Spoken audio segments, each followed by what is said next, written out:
Shalom dan selamat pagi buat anak-anak semua. Hari ini kita akan melanjutkan materi kita subtema 3 energi alternatif. Ya, di mana pada pembelajaran sebelumnya di subtema 1 dan subtema 2 kita sudah belajar mengenai sumber energi dan pengaruh sumber energi bagi kehidupan manusia. Ya, di mana sumber energi itu ada beberapa macam, tetapi yang sudah kita pelajari itu adalah energi matahari, energi listrik, energi angin, dan energi air. Ya, di mana sumber energi terbesar di bumi ini adalah energi matahari yang menghasilkan energi panas. Ya. Lalu saat ini kita akan membahas mengenai sumber energi mengenai energi alternatif. Ya. Mem harap melalui pembelajaran kita pada pagi hari ini anak-anak Mem dapat memahami apa itu energi alternatif dan manfaat dari energi alternatif atau contoh-contoh energi alternatif dan pengaruhnya bagi kehidupan manusia. Ya. Kita akan membahas mengenai energi alternatif, di mana energi alternatif itu disebut juga dengan energi terbarukan, yaitu pengganti bahan bakar fosil atau energi yang tidak dapat diperbaharui. Bahan bakar fosil ini dapat berupa batu bara, minyak bumi, dan gas alam. Ketiganya ini berasal dari makhluk hidup yang mati dan terkubur jutaan tahun lamanya.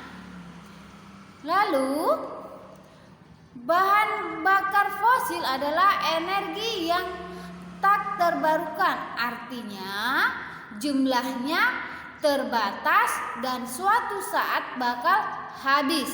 Misalnya, matahari, gelombang air laut, air, bahan bakar bio, angin, dan energi geotermal atau panas bumi. Ya, itulah contoh-contoh dari energi alternatif atau bahan bakar fosil.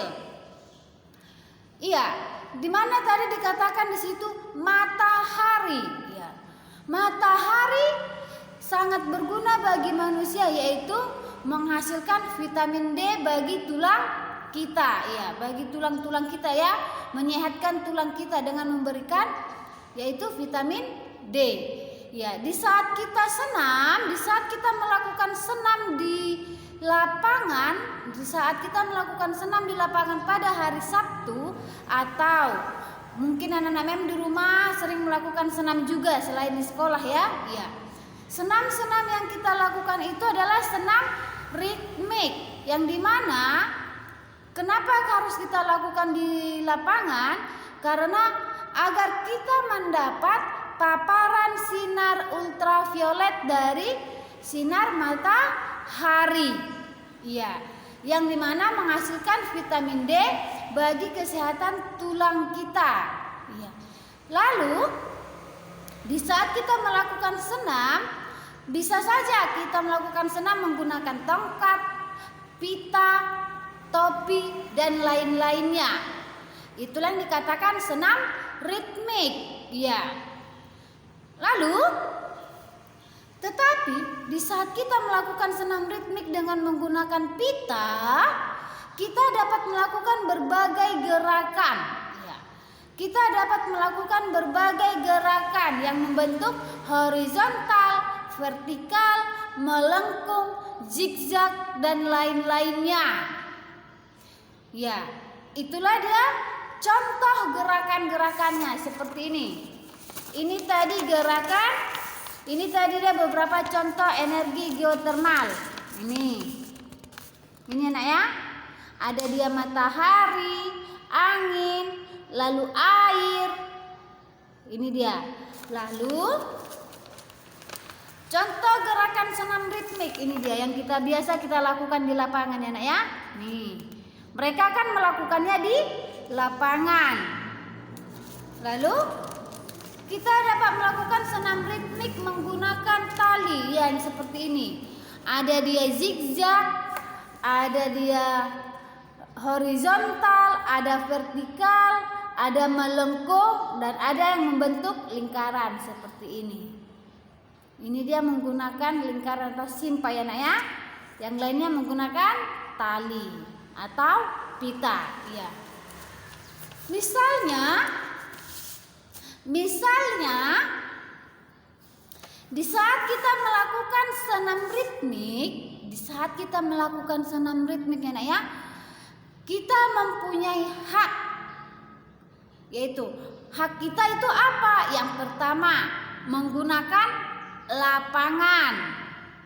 Lalu kalau kita sudah berada di lapangan besar, di lapangan kita melakukan olahraga, berarti kita berhak yang namanya menghirup udara segar. Baru setelah menghirup udara segar, kita berhak menerima yang namanya sinar matahari atau ultraviolet dari pancaran sinar matahari di pagi hari. Selain mendapatkan hak, kita juga mempunyai kewajiban terhadap apa yang sudah kita terima tadi, terhadap lingkungan atau pekarangan lapangan yang sudah kita terima, yaitu menjaga kebersihan di tempat kita melakukan olahraga, membuang sampah pada tempatnya, dan terhadap udara yang kita hirup serta sinar ultraviolet yang kita terima. Bagaimana kewajiban kita? Yaitu yang pertama, menjaga lingkungan agar tetap bersih, indah, tidak mencemarinya, dan tidak membuat polusi yang dapat mencemari udara dan dapat menyebabkan yang namanya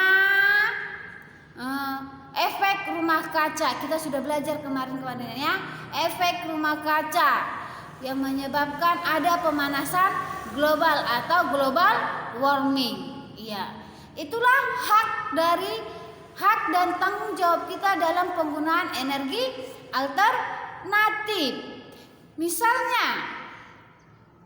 Misalnya kita berolahraga, agar kita dapat menghirup udara pagi, udara yang segar dari sinar matahari yang tidak terlalu panas, maka kita dapat berolahraga dari jam atau dari pukul 7.00 sampai 9.30.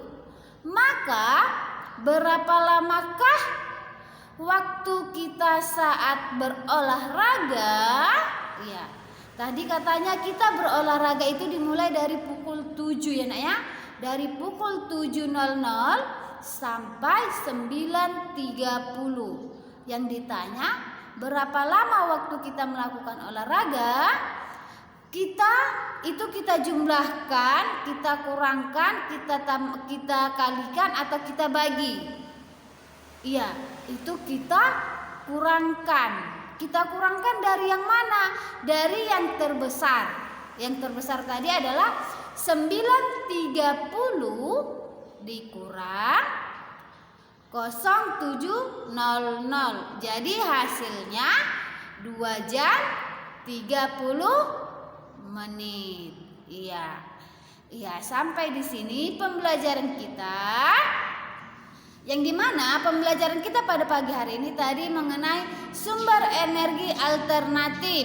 Yang dimana sumber energi alternatif itu ada beberapa macam dari bahan bakar fosil, yaitu gelombang air laut, air, bahan bakar bio, angin, energi geotermal atau panas bumi, dan energi matahari itu sangat bermanfaat bagi manusia, yaitu dengan memberikan vitamin D bagi tulang manusia, tulang-tulang kita. Dan di saat kita melakukan senam, kita dapat menggunakan berbagai alat, misalnya pita. Di saat kita menggunakan pita, kita dapat melakukan berbagai gerakan dari mulai horizontal, vertikal, melengkung, zigzag, dan lain-lainnya. Dan terhadap energi alternatif kita mempunyai hak dan kewajiban yang kita terima dan kita lakukan. Ya, sekianlah pembelajaran kita pada pagi hari ini. Semoga anak-anak MEM dapat mengerti dan memahaminya dan dapat membantu anak-anak MEM dalam mengerjakan setiap tugas-tugasnya. Sekian dan terima kasih. Shalom.